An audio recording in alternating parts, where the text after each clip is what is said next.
పిత పుత్ర పవిత్రాత్మ నామమున ఆమేన్. జ్ఞానవాణి ప్రేక్షకులకు శుభోదయం. ఈరోజు పరిశుద్ధ కథోలిక శ్రీసభ పునీత పంతాలియోన్ గారిని స్మరిస్తుంది. వేదసాక్షి, చికిత్సకులకు పాలక పునీతుడు. 3వ శతాబ్దం ద్వితీయార్ధంలో ఇటలీ దేశంలోని నికోమేదియా పట్టణంలో జీవించిన వ్యక్తి ఈ పంతాలియోన్ గారు. వీరిని పంతోలియోన్ అని కూడా అంటారు. వీరు వైద్యశాస్త్రం చదువుకొని అనేక మందులతో ఎలాంటి రోగాన్ని అయినా నయం చేయగల సమర్థులు. తండ్రి అన్యమతస్థుడు, పేరు యుఫోర్జియస్. తల్లి మాత్రం మంచి క్రైస్తవ భక్తురాలు, పేరు యుబులమ్మ. తల్లి వైపు శ్రద్ధ, ప్రేమ పొంది ఉండటాన పంతాలియోన్ గారు క్రీస్తు ఎడల అభిమానం పెంచుకొని జ్ఞానస్నానం స్వీకరించి రహస్య క్రైస్తవుడిగా తన వైద్య సేవ కొనసాగిస్తున్నారు. ఆ రోజుల్లో క్రైస్తవం పుచ్చుకోవడం ఒక నేరంగా పరిగణించి శిక్ష విధించేవారు.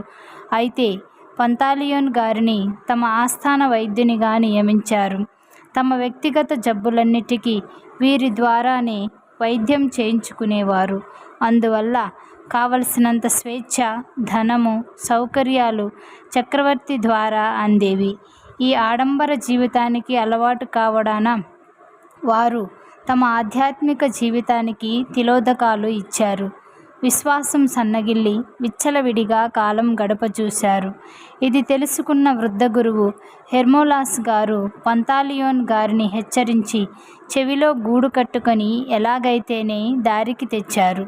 తిరిగి విశ్వాసంలో జీవిస్తూ పేద రోగులకు ఉచిత వైద్య సేవలందించడం మొదలుపెట్టారు. ఇలా కొన్ని సంవత్సరములు గడిచాయి. కాగా ఓర్వలేని వైద్యులే కొందరు పంతాలియోన్ గారు క్రైస్తవుడని చక్రవర్తికి తెలిసేలా చేశారు. చక్రవర్తి వాస్తవం కోసం విచారింపగా పంతాలియోన్ గారు తమ క్రైస్తవ విశ్వాసాన్ని వెల్లడించారు. ఆ విశ్వాసం విడిచిపెట్టమని అనేక విధాలుగా ప్రలోభ పెట్టారు, బెదిరించారు. పంతాలియోన్ గారు మాత్రం జంకలేదు. దాంతో వారికి, హెర్మోలాస్ గురువర్యులకు, మరో 2 క్రైస్తవులకు డయోక్లేషియాన్ శాసనం ప్రకారం మరణశిక్ష విధించి అమలు చేశారు. పంతాలియోన్ గారికి నీటిలో ముంచడం, అగ్నిలో వేయడం, క్రూర మృగాలకు ఆహారంగా వేయడం, ఉరి తీయడం వంటి 6 శిక్షలు విధించినా వారు అద్భుతంగా ఏ శిక్ష వల్ల కూడా చనిపోలేదు.